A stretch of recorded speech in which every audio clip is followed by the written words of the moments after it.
Buenas tardes, muchísimas gracias Lucía por la presentación, muchísimas gracias a la Fundación Juan March por la invitación que me ha cursado y que afortunadamente para mí no es la primera, sino que ya he estado en este mismo escenario alguna otra vez y me congratulo pues de volver al mismo.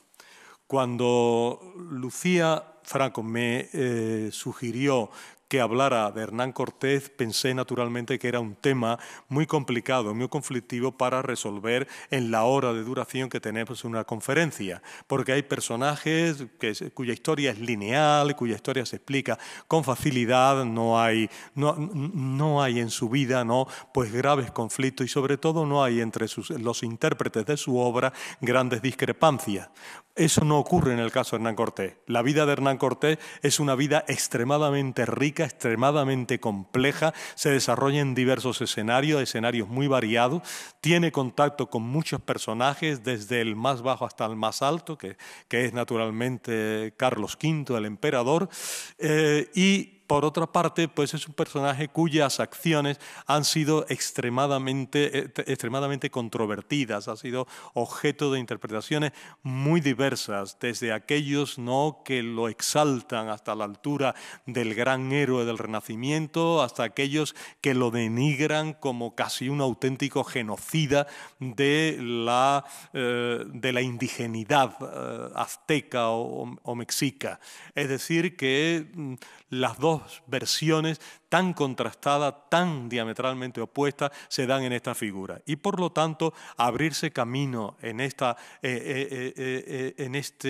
mundo tan contrastado resulta extremadamente difícil. Sin embargo, yo quise dar un título que fuera atractivo, la verdadera historia de Hernán Cortés, pero con una interrogante. ¿La sabemos realmente la verdadera historia de Hernán Cortés? Yo quiero aproximarme mucho y decir además que el título es un título en cierta manera prestado, de Bernal Díaz del Castillo, que escribió la verdadera historia de la conquista de México.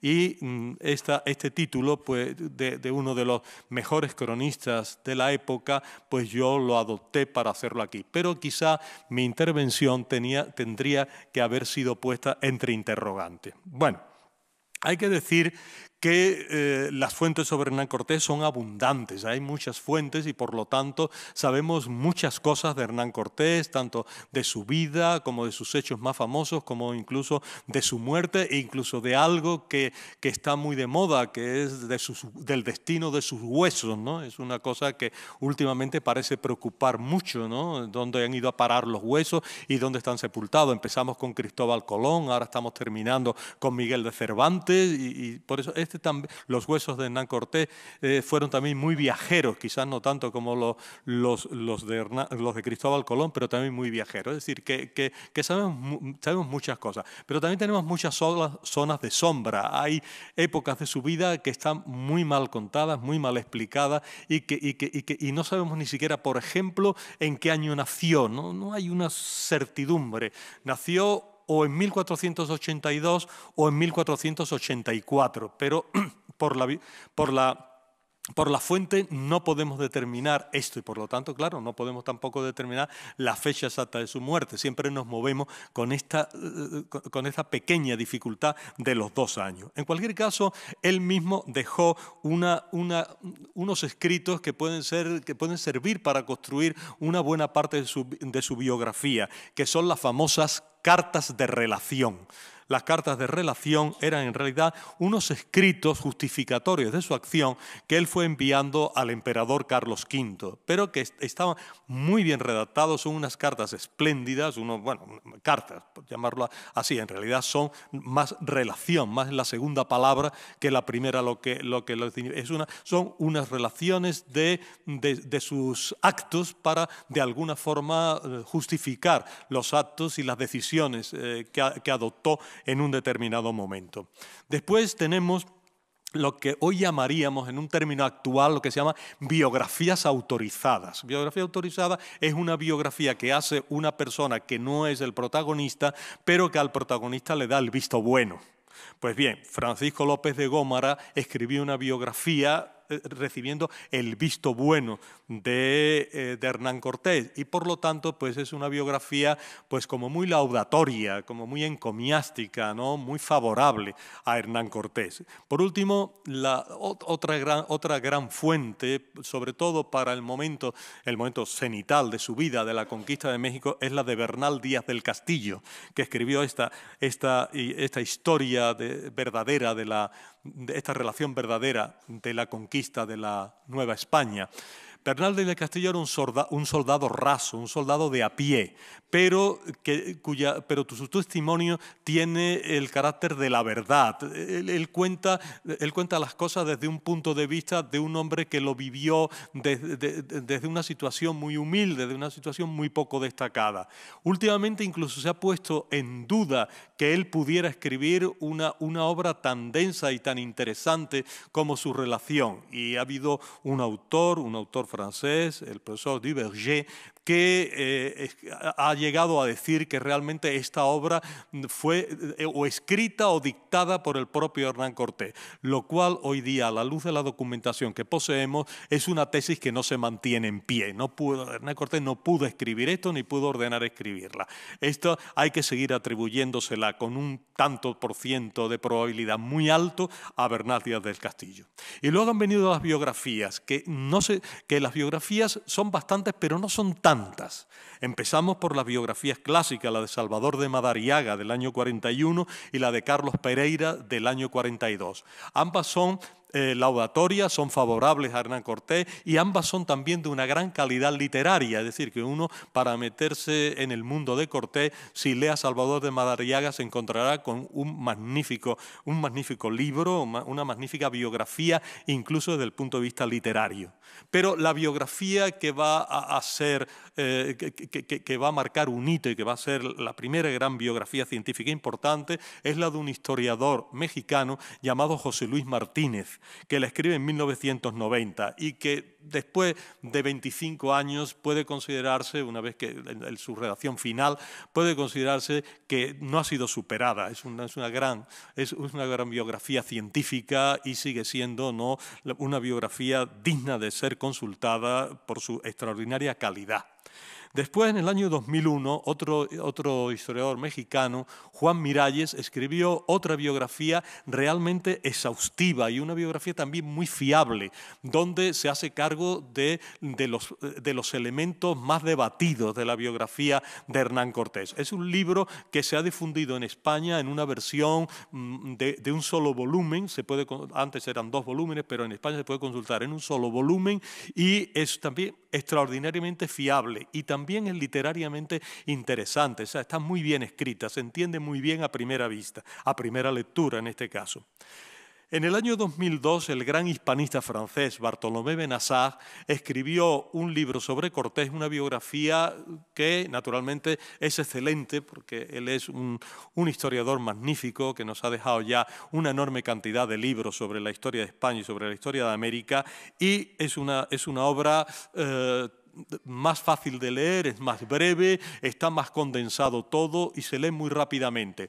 Quizá algunos autores le han reprochado ser un poco apresurada, no ser una obra de encargo que tiene que entregar pronto y por eso pues tiene algún descuido, pero de todas formas se lee muy bien.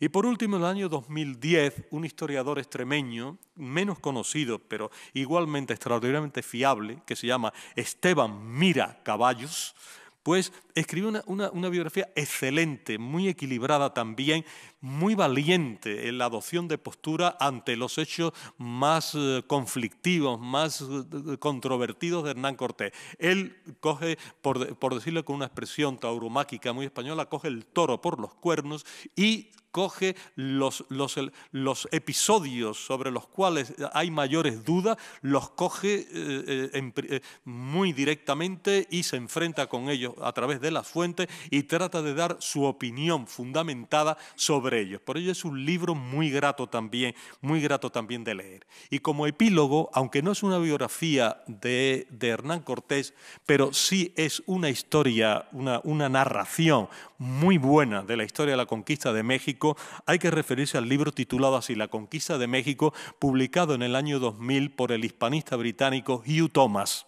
Hugh Thomas publicó esta historia de la conquista de México, que en su tiempo causó una gran sensación por la enorme calidad literaria, por la perfecta inserción dentro de la narración de poemas de los vencidos, de la posición de los indígenas que estaban siendo derrotados en la gran batalla y que estaban perdiendo su civilización. Es un libro, francamente extraordinario, un libro excepcional en un autor que es capaz de lo mejor, de elevarse a las máximas cimas y es capaz de hacer libros verdaderamente infumables, libros que resultan difíciles de leer. Pero en este caso Sir Hugh Thomas, sin duda alguna, acertó plenamente. Bien, vamos a dejar a los que han hablado de Hernán Cortés y vamos a hablar de Hernán Cortés. De Hernán Cortés no tenemos una imagen muy clara de cómo era, a pesar de los muchos retratos que se han repetido, no sabemos qué retratos eran fieles o no, pero sí, entre la iconografía que tenemos y sobre todo entre los retratos literarios, historiográficos que quedan de él, sabemos que era un hombre, como decía uno de los cronistas, de rostro viril y agraciado, que era proporcionado de cuerpo, es decir, que era grácil en sus movimientos y tal, y que causaba impacto favorable en las personas que lo veían, pero no de demasiada estatura, porque no se sabe bien, pero bueno, superaba el 1,60 m, pero no mucho más, o sea que era un personaje más bien bajo, ¿no? Igual que esto nos llama la atención, ¿no? Como el Cid Campeador, al que vemos montado en esos caballos enormes, pues el Cid Campeador también era un personaje, ¿no?, de una estatura también escasa, entre 1,50 m, 1,55 m, pero lo mismo le pasa a Simón Bolívar, ¿no?, que también lo vemos en lo alto del caballo, lo vemos enorme, y también medía 1,55 m seguro, ¿no? O sea que estos grandes personajes son de estatura bajita. Bueno, es una paradoja, pero es así. En cualquier caso, sabemos que él nació en la ciudad de Medellín, que era un lugar por entonces muy pobre, un lugar acosado habitualmente por las carestías, por el hambre y por las epidemias. Es decir, que era un pueblo incómodo de vivir, donde se daban eso que en historia demográfica se llama los factores de expulsión, es decir, que la gente trataba de irse del pueblo para buscarse una vida mejor. La extracción social de los Cortés es una extracción modesta. En tiempo de los Reyes Católicos se puso de moda llamar a esta gente los medianos, que no eran ni muy pobres, pero tampoco muy ricos, estaban en una situación intermedia, más bien humilde que tal. Pero bueno, tampoco eran unos indigentes, no eran unos indigentes, no formaban parte de la élite, pero bueno, era una familia que se defendía económicamente y que fue capaz, a través de las relaciones familiares, fue capaz de enviar a Hernán Cortés, cuando era un joven, a que se formara a Salamanca y Valladolid. Por eso se ha dicho que él tuvo estudios universitarios, que estudió en Salamanca y Valladolid. Pero no estamos seguros. Estamos seguros que estuvo en esas ciudades, pero no sabemos seguro si realmente llegó a estar matriculado en alguna de las dos universidades y cursó estudios universitarios. Sí que sabemos que adquirió un cierto nivel de cultura, porque él manejaba muy bien la pluma, manejaba muy bien el castellano, con unos giros de persona culta, de persona que hablaba muy bien, contrariamente, por ejemplo, ¿no?, pues a Francisco Pizarro, ¿no?, que fue analfabeto toda su vida. Por el contrario, Hernán Cortés era un hombre con una calidad literaria notable. Sabía seguro bastante latín y sabía también seguro bastante de derecho. Es decir, que aunque no estuviera matriculado, algo debió pasar por las aulas o con algunos académicos vallisoletanos o salmantinos, debió tener alguna relación, porque su castellano, sus gotitas de latín, sus gotitas de derecho, que le sirvieron de mucho en su vida, sobre todo en sus grandes actividades en América, pues lo denotan como un hombre leído, un hombre cultivado, por encima quizás de la media de los soldados de su hueste y en general de los conquistadores. Era un hombre, ya para terminar la visión suya, pues es un hombre que todo el mundo insiste en que tenía eso que hoy día llamamos el carisma, es decir, un hombre que resultaba muy atractivo a primera vista, tenía rápidamente una empatía con la gente con la que estaba y la gente se dejaba rápidamente seducir por su personalidad, que fue un hombre de una energía indomable, que fue un hombre de una gran tenacidad, que fue un hombre terriblemente inquieto porque no dejó de estar en acción permanentemente, ya sea combatiendo, ya sea escribiendo, ya sea organizando, siempre estuvo inquieto y siempre realizó muchas cosas. Eso está fuera de toda duda. Bien.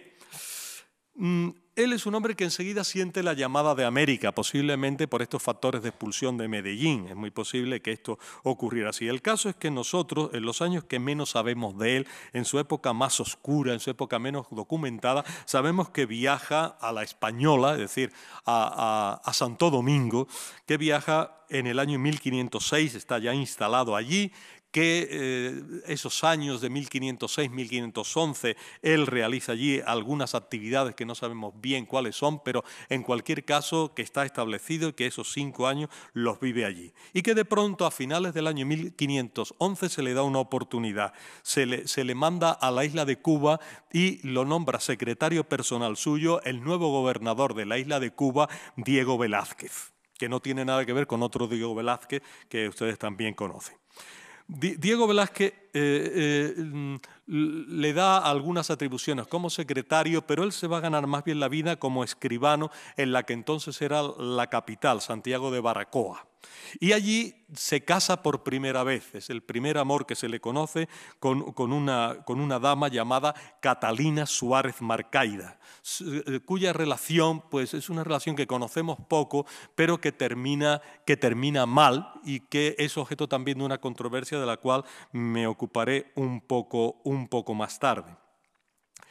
A partir de ahí, Diego Velázquez empieza a organizar una expedición al continente, lo que empezaría a llamarse la Armada para México, la Armada de México. Y Hernán Cortés se gana totalmente la confianza de Diego Velázquez. Él consigue recursos propios y ajenos para financiar la construcción de las naves, los pertrechos, los víveres, etcétera, para poder afrontar la navegación y para poder afrontar su estancia en México. Y él sale de pronto, cuando parece que está perdiendo la confianza de Diego Velázquez, él rápidamente da un vuelco, sale inesperadamente de Cuba y llega a la costa frontera en el Caribe, a Tabasco. Allí tiene la primera suerte de encontrar unos aliados y encontrar una persona que será fundamental en su vida, sobre todo en su vida activa como conquistador, que es una nativa que se llama Malintzin y que va a ser conocida en la historia como la Malinche, Malintzin, o también en castellano, que se le va a dar rápidamente el nombre de Doña Marina. Pues bien, Doña Marina es una figura extraordinaria, una mujer de gran carácter y una mujer que es utilizada rápidamente por Hernán Cortés en una función esencial, en la función de lo que se llamaba entonces de lengua, es decir, de intérprete. Era una mujer que sabía hablar maya y náhuatl y que además rápidamente aprende el castellano, con lo cual sirve de enlace con los nativos de lengua náhuatl con los que Hernán Cortés se va a enfrentar a lo largo de su vida. Luego, posteriormente, pues nada, se convertirá naturalmente en su concubina, será la madre de uno de sus hijos, Martín Cortés, y será una aliada y consejera permanente de Hernán Cortés. Y también, claro, a partir de ahí, a los ojos de los mexicanos, pues la gran traidora, porque sería la persona que se vendería a los castellanos y que facilitaría la labor de conquista de los castellanos frente a los mexicanos. De hecho, se habla incluso, y puede hablarse de que hay un antimalinchismo todavía en México, es decir, que la Malinche sigue siendo una figura mal vista por considerarse, bueno, que dio un paso que nunca debía haber dado, ¿no?, en connivencia connivencia con los conquistadores y los invasores, como podría calificarse. A partir de aquí, él con su flota va a las costas donde hoy está situada la ciudad de Veracruz, que es su primera fundación. En el año 1519 funda la Villa Rica de la Veracruz como una cabeza de puente para llegar hasta el imperio mexica o el imperio azteca, luego veremos un poco cómo debemos llamarlo, y desde ahí emprender una marcha que no sabía si iba a terminar en conquista, en alianza, no se sabía bien, pero desde luego él tenía intención de que Veracruz fuera el principio de un camino que le llevara hasta la capital del Imperio Mexicano. Eso es lo que él quería. Y allí además obtiene un primer testimonio, ¿no?, de su legitimación como conquistador de México. Ya tiene una ciudad fundada y de esta ciudad inicia su marcha. Aquí, con la fundación de Veracruz, ya se produce una ruptura completa con Diego Velázquez. Él ya rompe con Diego Velázquez, se convierte en una persona independiente, realiza una secesión completa de las órdenes de Velázquez y a partir de aquí, pues oficialmente se puede considerar que durante 4 años fue tenido como un traidor, como un hombre que había hecho traición a su responsable directo, a su jefe directo, que era Diego Velázquez. Y esa traición, pues Diego Velázquez se la reprocharía toda la vida, y no solo él, sino muchos otros. Hasta 1522, en que el emperador Carlos V dio por bueno lo que hasta ahora había hecho Cortés, conmutando, por lo tanto, todo lo que había hecho ilegalmente. La situación jurídica de Hernán Cortés fue la situación de un traidor al gobernador de Cuba. Eso hay que tenerlo en cuenta. Bartolomé de las Casas, con su estilo incisivo, ¿no?, duro siempre, ¿no?, dijo: Hernán Cortés se alzó, lo despojó y lo robó. Es un caso de infidelidad y de desvergüenza. Esto dice Bartolomé de las Casas del acto contra Diego Velázquez de Hernán Cortés, o sea que no lo libra para nada. Pero en cualquier caso, este acto, ¿no?, de separación radical de las órdenes de Diego Velázquez le da una libertad de acción para internarse en México. Y entonces empieza, pues, la etapa más atractiva, ¿no?, de Hernán Cortés, que es la aventura de la conquista.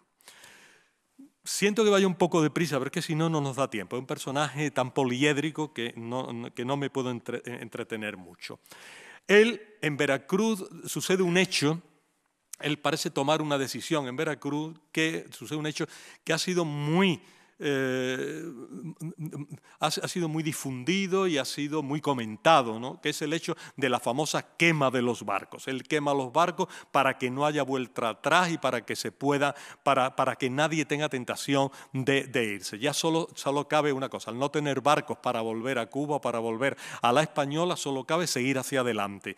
De todas formas, hoy día no estamos nada seguros de que esto ocurriera así. Andrés de Tapia, una de las fuentes más fiables, dice que él dio los barcos al través, es decir, que los hundió, pero no que los quemase, simplemente que los hundió. Además, dice el propio Andrés de Tapia que en realidad los barcos estaban en tan pésimo estado que de ellos solo 3 podían navegar, que los demás ya estaban para el arrastre y que no podían ser utilizados nunca más, cosa que ocurría. Además, allí los barcos eran proclives a la broma, es decir, a que este molusco se la diriera y destrozara totalmente la obra viva del barco. Solo quedaron 3 y estos 3 barcos Cortés se los reservó por si tenía necesidad de ello en algún momento. Es decir, que sí que hubo se desprendió de unos barcos. Este hecho existe, pero no en la medida ni con el carácter épico, ¿no?, que posiblemente se le ha dado. Aquí ya se frente a una primera conspiración, pero como hay tantas, la verdad es que vamos a pasar por alta la primera, solamente que ya hay un cierto malestar y que él durante toda su época tuvo que estar lidiando contra enemigos. Es una sucesión permanente de enemigos contra los cuales él tiene que oponerse. Esto es constante. Y empieza la campaña. La campaña, se ha dicho que la campaña militar de Hernán Cortés se basó en 2 grandes hechos. Uno fue su capacidad militar, los favorables a Cortés, o el terrorismo militar de Hernán Cortés para los que son desfavorables a su obra. Y la segunda, en la que todo el mundo está de acuerdo, es en su capacidad política y diplomática. Era una persona que sabía ganarse a la gente y sabía invertir una situación que podía ser en principio favorable, invertirla para que fuera propicia a sus fines personales. Así que empieza aquí. ¿Por qué se ha hablado de esto? Pues porque a poco de llegar, cuando está llegando a la región de Tlaxcala, los que luego serán sus grandes aliados, pues unas espías también llegan al campamento de Cortés. Y Cortés, ¿no?, para infundir este primer respeto o terror, lo que hace es mandarlos de vuelta, pero con las manos cortadas. Es la primera crueldad, ¿no?, de Cortés. Pero ya lo que le ha dado la peor fama, o casi la peor fama, es la entrada en Cholula. Cholula era un gran centro ceremonial, un centro extraordinario, muy habitado, con gran cantidad de templos dedicados a todos los grandes dioses, a Huitzilopochtli, a Tezcatlipoca, etcétera, etcétera, y por lo tanto un gran centro. Él allí, en un momento dado en que le llegan posiblemente gente que son cogidas totalmente de sorpresa porque no llegan en son de guerra ni nada, él ordena una matanza directa, rápida, sin previo aviso, sin ningún tipo de declaración previa, y mata aproximadamente a 3.000 cholultecas en una sola jornada. Entonces, esta famosa matanza de Cholula pues se convierte, por decirlo así, en la primera mancha de sangre dentro de la biografía de Cortés. Luego, pues se ha referido mucho la orden que da contra los indios de Calpulalpan. Los indios de Calpulalpan vienen a ellos, parece que van a venir en son de paz, pero a sus soldados le dice Hernán Cortés, las palabras parece que son exactas: aunque os salgan de paz, matadlos a todos. Es decir, que él no daba cuartel, él era un conquistador y por lo tanto iba a hacer una guerra despiadada, salvo cuando tenía que pactar porque era conveniente para sus intereses, ¿no? En cualquier caso, no voy a seguir con la historia de esas truculencias de la vida de Hernán Cortés, porque la verdad es que hay muchas y todas están probadas y todas están demostradas. Pero al mismo tiempo, él es un diplomático, es un hombre que sabe pactar cuando le conviene. Y aquí tiene la suerte de encontrarse con una nación, la nación tlaxcalteca, con la cual, después de unos primeros enfrentamientos, van a hacer una paz que va a ser fundamental. El 18 de septiembre de 1519, él firma la paz con los tlaxcaltecas y esto va a ser su fuerza más fiel siempre, constantemente, a todo lo largo de la conquista. Va a ser sus grandes aliados siempre, siempre fieles. Los tlaxcaltecas eran enemigos de los que podemos llamar aztecas o mexicas. Los aztecas es por un antepasado, está el nombre tomado de un antepasado y del lugar de donde vinieron los antepasados, pero la verdad es que ellos no se llamaban a sí mismos aztecas, y llamarle a los mexicanos aztecas es una frase muy posterior que no se emplea en las fuentes clásicas y que viene mucho después. Ellos se llamaban mexicas y formaban esencialmente, los mexicas formaban una gran alianza de tres pueblos: los mexicas de Tacuba, los mexicas de Texcoco y los mexicas de Tenochtitlan, que es la capital de México. Esta triple alianza era la alianza mexica y ellos eran los dueños del Valle de México, los que realmente dominaban a todos los demás. Todas las demás naciones eran tributarias de esta triple alianza mexica. Por ello, los tlaxcaltecas se consideraban subyugados, o sea, sojuzgados por los mexicas y los consideraban sus enemigos. De ahí que inmediatamente la acción de Cortés los pusiera de su lado y, ya digo, fue una fuerza de choque, una fuerza de transporte, una fuerza de intendencia, de abastecimiento permanente. Sin los tlaxcaltecas seguramente Cortés no hubiera ganado la guerra, no hubiera llegado tan lejos como llegó. La alianza de los tlaxcaltecas, por lo tanto, se manifiesta como decisiva en la conquista de México. Se discute luego, ¿Cortés fue un gran estratega? Bueno, Cortés tuvo a su favor muchos elementos, pero también tuvo en contra otros que lo superó.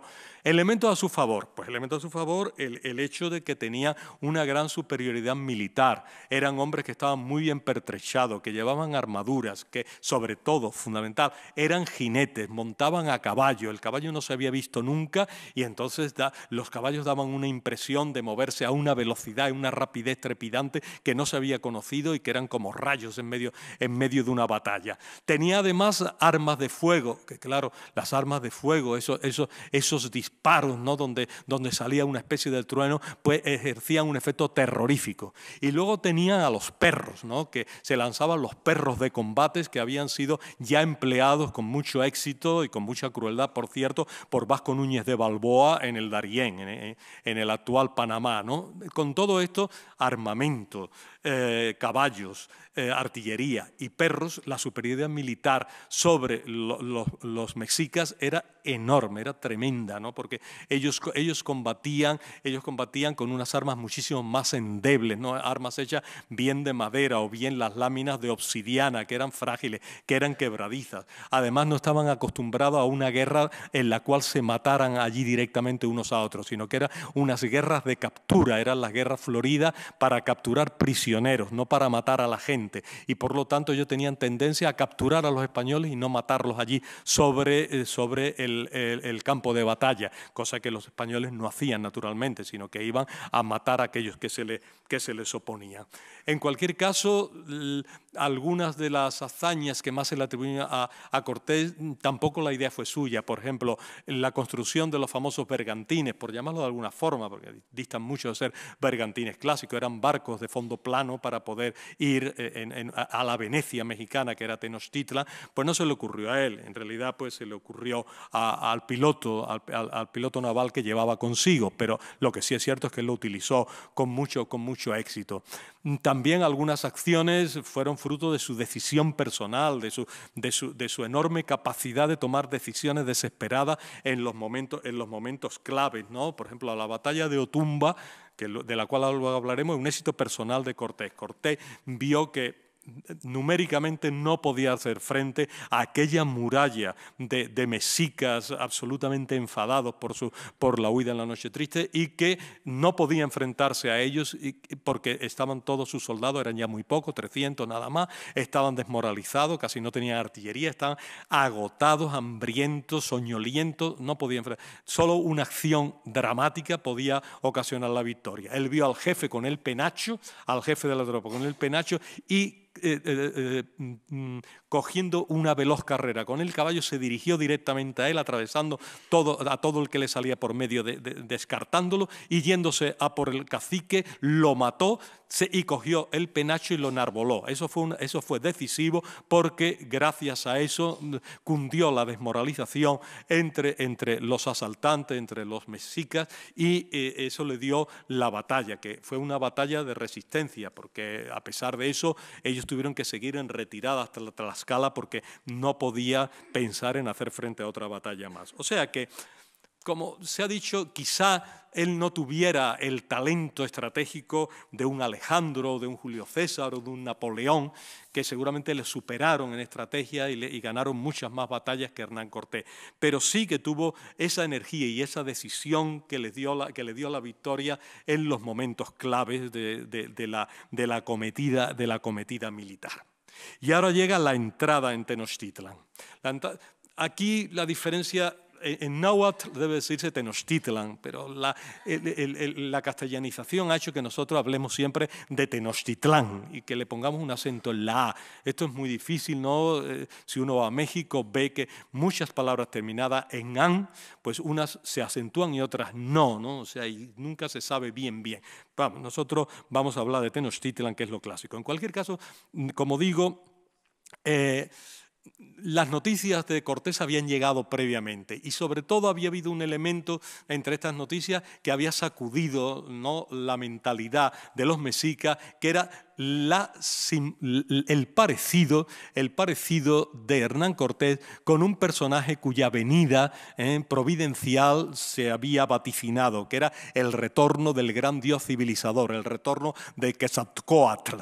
Este retorno de Quetzalcóatl, que significa serpiente emplumada, serpiente con plumas de Quetzal, pues significaba el nacimiento de una nueva era para los mexicas, y la llegada de Cortés se interpretó como el retorno del dios Quetzalcóatl, y por lo tanto tuvieron inmediatamente con Cortés un miramiento para no atacarle demasiado. Eso fue aprovechado muy bien con Cortés, que entra arrogantemente por la calzada de Iztapalapa hacia el centro de aquella ciudad medio anfibia que era Tenochtitlan, y que entonces pues tenía pues más de 100.000 habitantes. Era una ciudad en aquel momento tan grande como la ciudad más grande de España, como Sevilla, una ciudad enorme y que llamó enormemente la atención, ¿no?, a todo el mundo se deslumbró por aquella Venecia azteca, ¿no? Pues al llegar allí, Moctezuma lo recibe como si pudiera ser el equivalente a un dios, y eso le dio la enorme ventaja de apoderarse de la propia persona de Moctezuma, del gran Huey Tlatoani, o jefe superior de la Triple Alianza, y encarcelarlo en su propio palacio y convertirlo en un rehén. Esa maniobra fue fundamental. Más cuando ya estaba, ya con eso controló totalmente la situación. Es decir, era Hernán Cortés el que gobernaba Tenochtitlan, el que gobernaba México, pero las palabras de gobierno las daba Moctezuma, que se convirtió en una especie de rey títere. Y eso le permite a Hernán Cortés hacer frente al máximo desafío que hay, que es la llegada de la hueste de Pánfilo de Narváez. Pánfilo de Narváez, el hombre enviado por Diego Velázquez para poner fin a la traición de Hernán Cortés. Llega en ese momento. Y llega con una hueste superior a la de Cortés, pero lo mismo, Cortés se lanza rápidamente a la carga, ve al ejército de Pánfilo de Narváez, ve que en campo abierto puede perder la batalla y espera atacarlo en la noche. Y en la noche da una consigna para que se reconozcan, ¿no?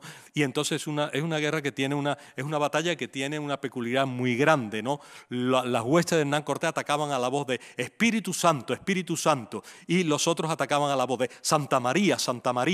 Ganó el Espíritu Santo a Santa María en esta ocasión, y la victoria fue para Hernán Cortés. Y entonces la hueste de Pánfilo de Narváez se incorpora a la hueste de Hernán Cortés, y Hernán Cortés regresa victorioso, regresa triunfante a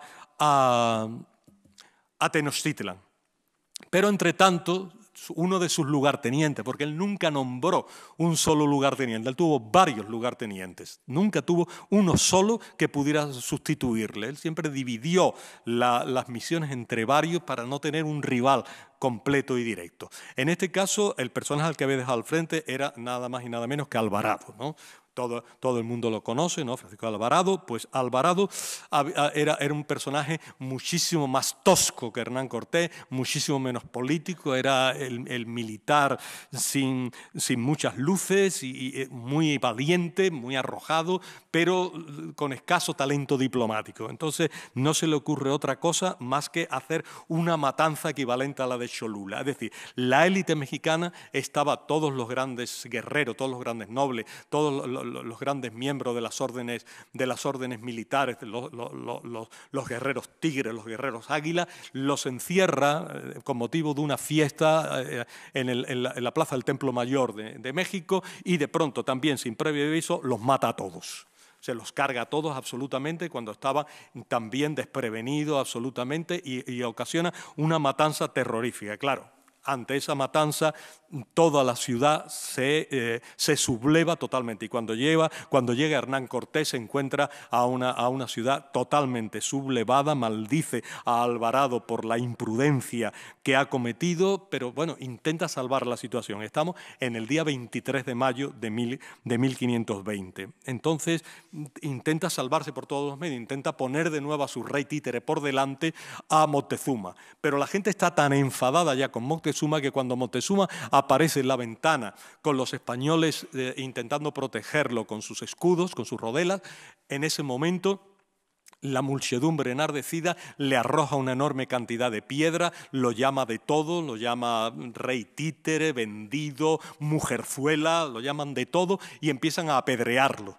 Una pedrada, según todos los testimonios, le dio en la sien y le provocó un desfallecimiento total, un desvanecimiento absoluto. No sabemos qué ocurrió en los 3 días siguientes, pero a los 3 días Moctezuma murió. Parece que murió de la herida.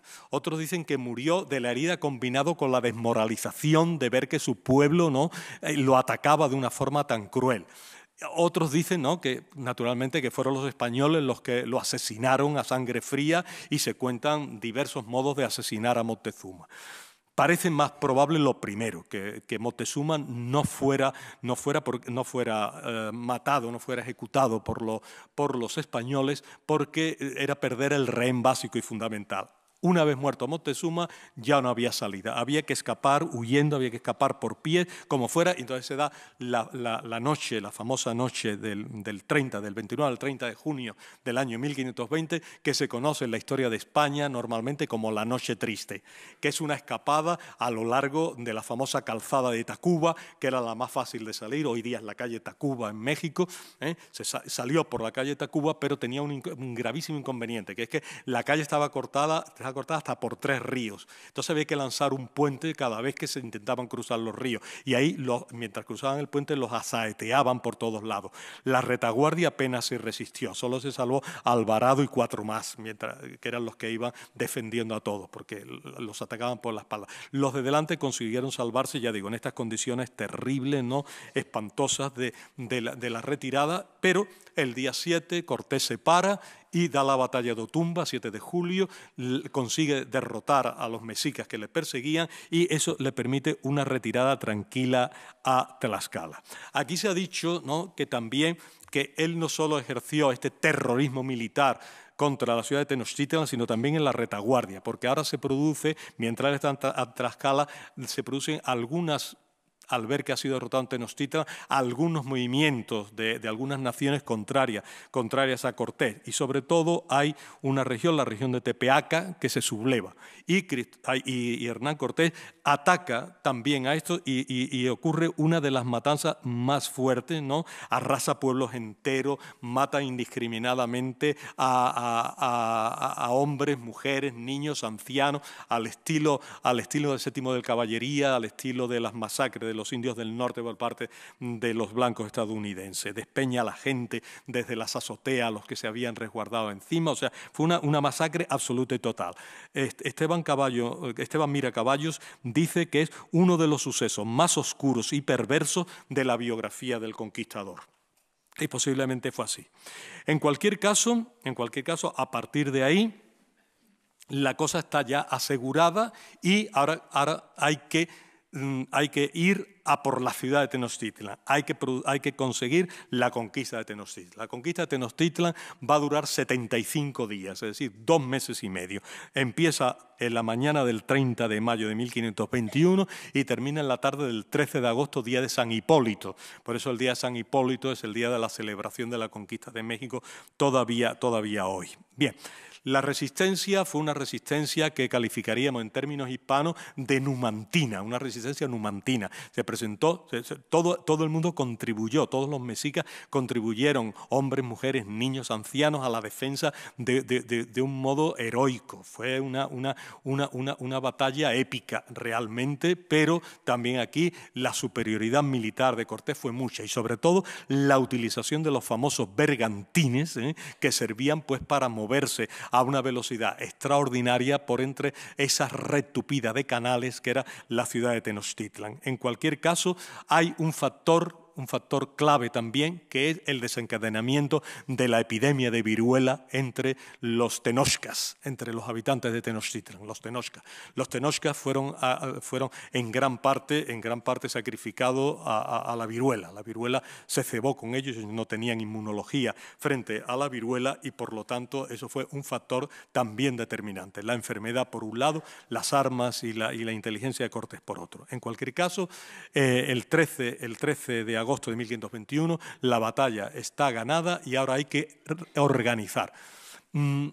Se le ha reprochado a Cortés que causó muchos destrozos en la ciudad cuando él quería preservar una ciudad tan bella, tan extraordinaria, porque creía que desde allí era la ciudad ideal para iniciar la conquista de todo el territorio mexicano. Pero en cualquier caso él no consiguió salvar a la ciudad, y lo que hay que organizar la vida. Él se monta una casa en Coyoacán y desde allí empieza a organizar la vida. Pero claro, esto va a tropezar, no puedo entretenerme mucho en ello, pero va a tropezar con que Carlos V en España se va enterando de todo esto, y Carlos V es un monarca absoluto. Él es un rey absoluto y por lo tanto no quiere que los conquistadores puedan tener la intención de convertir a Nueva España en un reino independiente, en el reino independiente de la Nueva España, y tiene por lo tanto mucha reticencia con respecto a la actitud tan desenvuelta de Cortés, que es prácticamente el líder indiscutible, una especie de dios para todos en ese momento, y que nadie está dispuesto a contestar sus actuaciones, pero al final se va a imponer un gobierno absolutista, es decir, un gobierno legal a base de funcionarios, y el primer funcionario va a ser el virrey Toledo, que va a ser el primer funcionario en el año 1535, y con unas leyes emanadas desde España. Las más importantes pues son las leyes nuevas de 1542, que va a acabar con cualquier tentación de feudalismo en México y su sustitución por el absolutismo de Carlos V. Ya cuando se dan las leyes nuevas, Hernán Cortés ya no está en México. Hernán Cortés, visto que lo atacaba todo el mundo, que todo el mundo hablaba mal de él, y que cada personaje que llegaba a Madrid era para criticarlo desmedidamente, él decide que tiene que ir a defender su causa directamente, y en el año 1528 se presenta en la corte y negocia de tú a tú con Carlos V. Carlos V da por bueno todo lo que ha hecho, todo está muy bien, se le prepara un casamiento aristocrático, se casa con doña Juana de Arellano y Zúñiga, normalmente en las crónicas doña Juana de Zúñiga, que es la hija del conde de Aguilar, y por lo tanto ya Hernán Cortés adquiere un estatus cuasi nobiliario por vía de matrimonio. Pero no basta, él quiere un título nobiliario para sí mismo, y también Carlos V se lo concede. Le va a conceder el título de Marqués del Valle de Oaxaca. Ese es el título, por eso a Cortés se le conocería a partir de entonces como el Marqués del Valle. Se quita el de Oaxaca, no fue del Valle de México, del Valle de Oaxaca. Y él incluso así, cuando llega, tiene que renegociar su situación. Se le han concedido 23.000 indios encomendados, una enorme cantidad de territorio. El título de Marqués del Valle de Oaxaca es un potentado. Bueno, fue un potentado, ya era un potentado cuando llegó a Madrid, porque él fue seguido un séquito maravilloso, esplendoroso. Él se vistió con sus mejores galas, el caballo maravillosamente enjaezado, cantidad de gente en su séquito y tal. La gente alquiló incluso balcones y ventanas para verlo pasar, como se hacía en las corridas de toros, ¿no? Que se alquilaban los balcones y las ventanas para ver las corridas, ¿no? Para hacer caso al hechizo de los españoles. Pues él ya era un potentado, pero ahora lo es mucho más.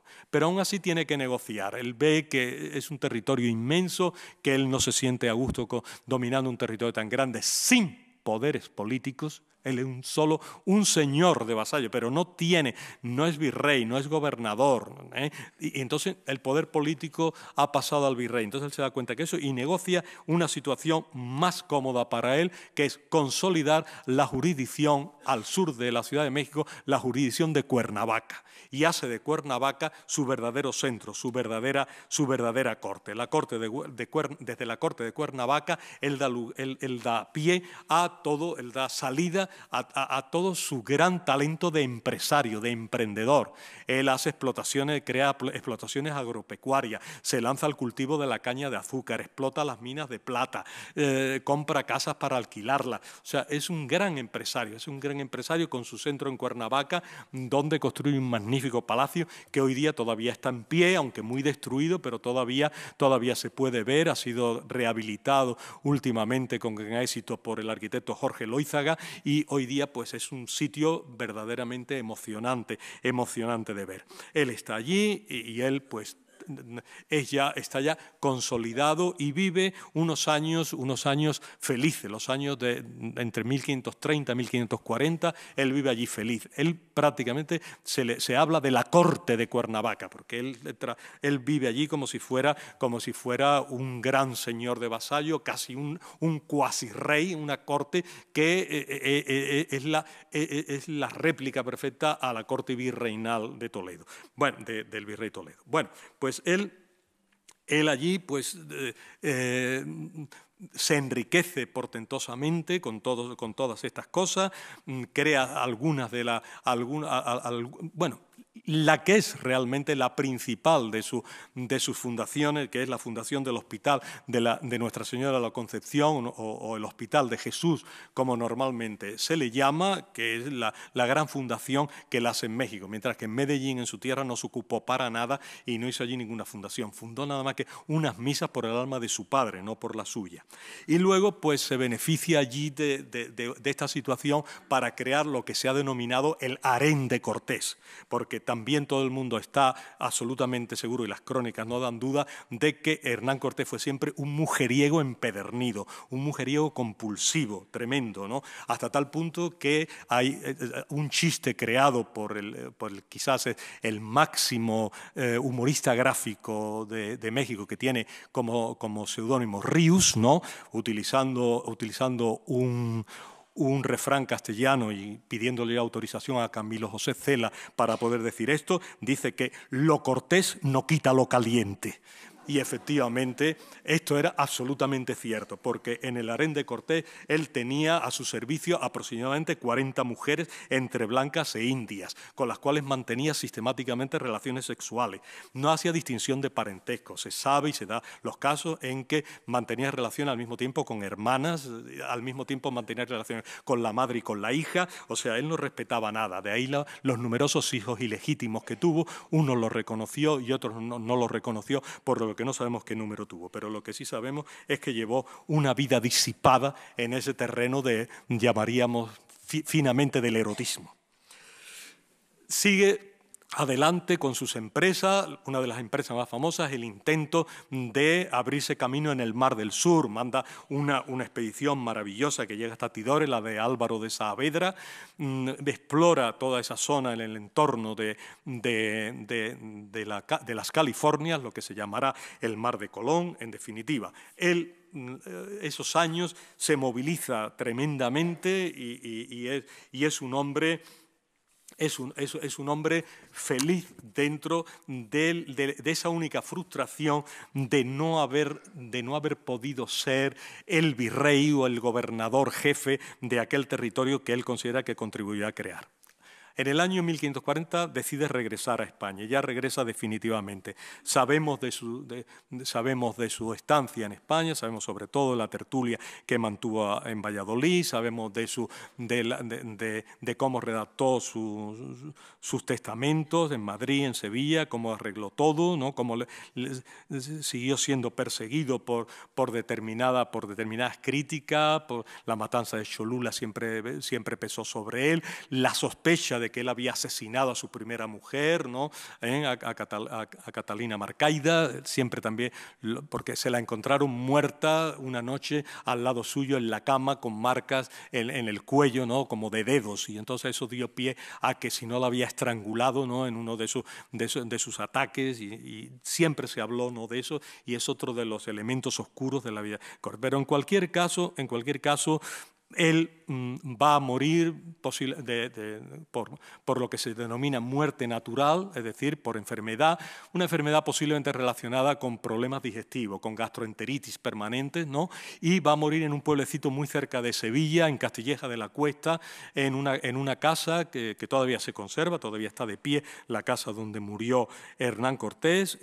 Enseguida su amigo el duque de Medina Sidonia le va a rendir las honras fúnebres, pero eso sí es importante, él siempre quiso ser enterrado en la Nueva España, no quiso que sus restos quedaran, y de hecho poco antes de los 20 años ya marcha hacia la Nueva España su cadáver y es enterrado en el convento de San Francisco de Texcoco, pero los huesos siguen deambulando, no vamos a hablar, ¿no?, de estas historias macabras, pero en cualquier caso finalmente trasladado a la iglesia del Hospital de Jesús, donde muy discretamente en un rincón del lado de la epístola allí está depositada, ¿no?, pues los huesos de Hernán Cortés. Hacemos quizás para terminar, puesto que bueno, el formato de esta no permite, ¿no?, hacer preguntas y coloquios, pues vamos a hacer una valoración global según lo que podemos saber de este Hernán Cortés. Hernán Cortés sabemos que fue un conquistador carismático, un conquistador extremadamente político, diplomático. Tenía una gran energía, una energía indomable. En eso se parecía a Simón Bolívar. Ganó todo aquello en que se mantuvo, igual que Simón Bolívar ganó las batallas, por la energía terrible, por su gran capacidad de decisión y, como todos los grandes hombres, porque la suerte lo acompañó, ¿no? Porque también se dice, bueno, Napoleón, Alejandro, Julio César, bueno, también tuvieron suerte, ¿no? Porque una lanza perdida te puede dar en cualquier momento y acabar con tu vida. Él tuvo suerte en todas las empresas en las que entró. Él, con relación a la religión, fue un hombre muy de su tiempo. Él tenía un cristianismo muy de época y un cristianismo que, en el caso de la idolatría, como él llamaba, la idolatría azteca o mexica, fue muy agresivo, ¿no?, muy intolerante. Él destruyó los templos, asesinó por menos de nada a los que consideraba paganos y eran cogidos en estas prácticas paganas. Él era una persona que estaba absolutamente convencida de la superioridad de la religión cristiana, a la que no cuestionaba, y que por lo tanto todos estos dioses a los que adoraban los mexicas, los aztecas, eran como demonios, eran falsos dioses y que por lo tanto no cabía con ellos ninguna transigencia. Se podía transigir con las costumbres, se podía transigir con lo que se quisiera, pero no se podía transigir con la religión de los mexicas o con la religión de cualquiera de las naciones indígenas con las cuales se puso en contacto. Esto nunca.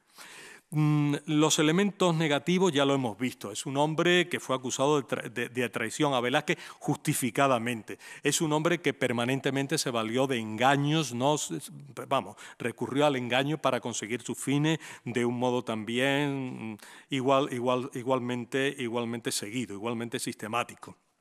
Él fue un hombre que tuvo un contacto con la vida material, con el dinero, un contacto de hombre que amaba el dinero también. No es un hombre tosco de llevarse el oro, las talegas de la noche triste, como hicieron algunos de sus conmilitones, pero sí es un hombre que administró muy bien sus negocios y que le gustó siempre ser rico. Carlos Corona, que no es sospechoso de progresismo en su tesis, dice que él siempre combinó a Dios con el oro, a la religión con la rapiña. Y es verdad que las dos cosas se dan en él, ¿no? Que no pagó demasiado bien a sus soldados, siempre fue muy parco en las recompensas, en los reconocimientos, muy parco con el dinero que destinaba a los soldados. Esto se lo reprocha hasta Bernal Díaz del Castillo, ¿no? Que en eso no fue generoso. Tampoco fue generoso en la fundación. El Hospital de Jesús se ha dado como ciudad. Es verdad, el Hospital de Jesús se le reconoce, pero ya no se le reconoce nada más. Y luego, pues también eso, ¿no? La discutible relación con las mujeres, una sospecha de asesinato, la utilización permanente para sus fines. Estamos seguros de que fue un hombre que violentó mujeres, un hombre, ¿no?, que se valió de su prepotencia para tener una vida sexual intensísima, todo eso. Y luego está la cuestión final, con la cual pues, nos vamos casi a despedir, ¿no?, de Hernán Cortés por ahora, ¿no? El que quiera pues, puede seguir leyendo sobre él, porque ya digo, es un personaje apasionante. Amó a la tierra mexicana, fue fundador, como dice Juan Miralles, el inventor de México. Bueno, podemos decir que Hernán Cortés fue el destructor de un mundo y el constructor de otro. Él quería un determinado mundo. Él quería que México fuera una gran potencia en sí, al margen de la monarquía española. Él quiso que arraigaran las poblaciones, quiso traerse pues, poblaciones venidas de España para que arraigasen y para que allí se echaran sus raíces, se aposentaran en esa tierra y contribuyeran a poblarla y hacerla próspera. Tuvo un afán del fomento de la riqueza extraordinario, del fomento de los descubrimientos. Se ha dicho que todas las experiencias en el mar de Colón al final no llegaron a casi nada, pero sí que fueron muy importantes desde el punto de vista de la cartografía, de la hidrografía, de la historia de los descubrimientos. En eso fue una inversión que no podemos minusvalorar. En cualquier caso, las ruinas de aquel imperio mexica se puede decir que fue el mantillo para la construcción de un mundo nuevo, un mundo mestizo en México, y que este mundo mestizo pues es el legado de Hernán Cortés, aunque en este mundo mestizo naturalmente siempre hubo un predominio de los valores de la ciudad metropolitana, de los valores de la metrópoli, y no solo en el terreno del catolicismo, no solo en el terreno religioso, sino en el terreno de la organización política, social, cultural, etcétera. Siempre prevaleció lo metropolitano. Por lo tanto, es un mundo nuevo, pero no un mundo estrictamente en pie de igualdad entre lo que existía anteriormente a la llegada de Cortés y lo que Cortés dejó finalmente como legado después de su paso por la nueva España. Y en cualquier caso, he dicho de él que es un personaje muy atractivo, su estudio justamente por estos claroscuros que se dan en su vida, probablemente también por esas controversias que originan su figura. Esto lo hace extremadamente atractivo para el estudioso, extremadamente atractivo para el simple lector y curioso de la historia. Pero lo que no nos cabe duda a nadie, los que están a favor, los que están en contra y los que no están completamente a favor ni en contra. Lo que es seguro es que fue, como muy bien ha dicho Lucía en la intervención inicial, un personaje fundamental para la historia de México. No se entiende México sin Cortés. México hoy día es lo que es gracias a Cortés, y él está en la base fundacional de lo que hoy es México. No se entiende tampoco la historia de América, ya que el modo de conquista de Hernán Cortés fue un modo que luego siguieron los demás conquistadores. Es importantísimo para la historia de España, porque es un personaje que lleva a España a otros mundos, lleva la civilización hispánica a otros mundos, y por lo tanto esos otros mundos se fraguan en el crisol de la civilización hispánica. Y finalmente, pues por todo ello, es un personaje extraordinario dentro de los límites máximos, dentro de los límites de la historia universal. Muchas gracias por su atención.